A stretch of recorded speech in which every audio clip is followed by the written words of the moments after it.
Hello and thanks for watching the Ancients Speak. Let's learn Chinese from the wisdom of the ancients. In our previous episodes, we've learned 3 of the 5 constant virtues in Chinese culture. They are 仁, benevolence, 义, righteousness and justice, and 礼, etiquette or courtesy. In today's episode, let's learn the 4th virtue and the Chinese word for it. The Chinese pronunciation of this word is 智. The upper part of 智 is 知, which is the Chinese word for knowledge, and the lower part of 智 is 约, which looks pretty much like 日, the word for day or the sun. But looking closer, we see that 约 is wider and shorter than 日, and in Old Chinese, 约 means to talk. So putting 知 and 约 together, we get the word 智, which reminds us of a person talking about knowledge. And the basic meaning of the word 智 is wisdom or being wise. For example, like the many words we use today, we have 智慧, wisdom or being wise, 智力, intelligence, or 智商, intelligence quotient. Ancient Chinese teacher Mencius says, 是非之心, 智之端也. 是非之心, 智之端也. 是 right, 非 wrong. 是非 right and wrong.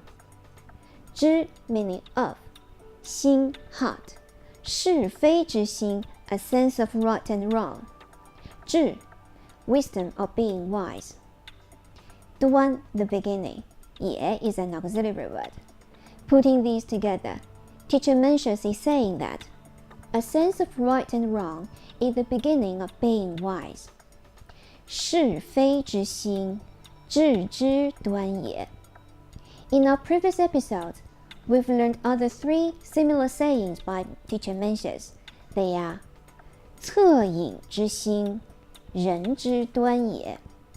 A sense of sympathy is the beginning of being benevolent. 羞恶之心, 义之端也. A sense of shame is the beginning of being just and righteous. 辞让之心, 礼之端也. A sense of modesty is the beginning of courtesy. And he continues by saying that 是非之心, 智之端也. A sense of right and wrong is the beginning of being wise. Teacher Mencius' saying reminds us of King Solomon, who is renowned in the Holy Bible for his wisdom. We see this in the famous account of his judgment and ruling to determine who the true mother was in a disputed infant court case. 2 women called upon King Solomon, asking him to determine which of the 2 of them should be awarded a disputed infant. Both mothers maintained their claims to have given birth to the baby and should be rightfully given custody of the infant. King Solomon came up with what sounded like a logical idea.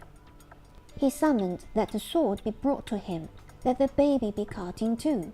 Each mother could then be given half of the baby. When one of the mothers understood her beloved child would be cut in two, she no longer cared whether she got the child back or not. All she wanted to do was to make sure her child was safe and unharmed. As a result, she was willing to give up the baby to the other mother in order to spare her child from being killed. The other potential mother didn't care and was willing to take her piece.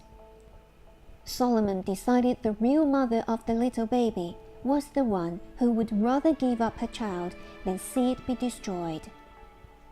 Our discernment and wisdom grow as we exercise our senses to distinguish and evaluate between right and wrong. Now, let's review the Chinese saying of Mencius we learned today. Ancient Chinese teacher Mencius says, 是非之心，智之端也。是非之心，智之端也。是 right, 非 wrong. 是非 right and wrong.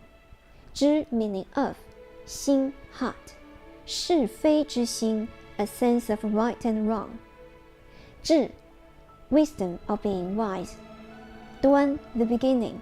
也 is an auxiliary word. Putting them together, Mencius is saying that a sense of right and wrong is the beginning of being wise. Again, 是非之心，智之端也。智 And thanks for watching the ancients speak and learning Chinese together through their wise old sayings.